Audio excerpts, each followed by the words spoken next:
కీర్తనల గ్రంథము 6వ అధ్యాయము. ప్రధాన గాయకునికి అష్టమ శృతి మీద తంతి వాయిద్యములతో పాడదగినది దావీదు కీర్తన. యెహోవా, నీ కోపము చేత నన్ను గద్దింపకుము, నీ ఉగ్రతతో నన్ను శిక్షింపకుము. యెహోవా, నేను కృషించి ఉన్నాను, నన్ను కరుణించుము.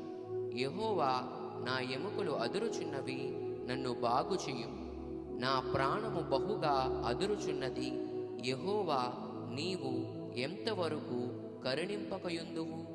యెహోవా, తిరిగి రమ్ము, నన్ను విడిపింపుము.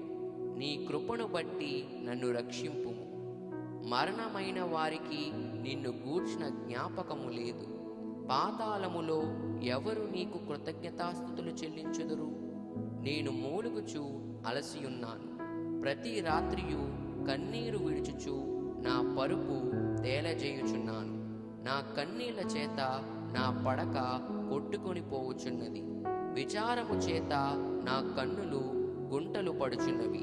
నాకు బాధ కలిగించు వారి చేత అవి చివికియున్నవి. యెహోవా నా రోదన ధ్వని వినియున్నాడు. పాపము చేయువారలారా, మీరందరూ నా యొద్ద నుండి తొలగిపోవుడి. యెహోవా నా విన్నపము ఆలకించియున్నాడు. యెహోవా నా ప్రార్థన నంగీకరించును. నా శత్రువులందరూ సిగ్గుపడి బహుగా అదురుచున్నారు. వారు అకస్మాత్తుగా సిగ్గుపడి వెనుకకు మల్లుదురు. ఆమేన్.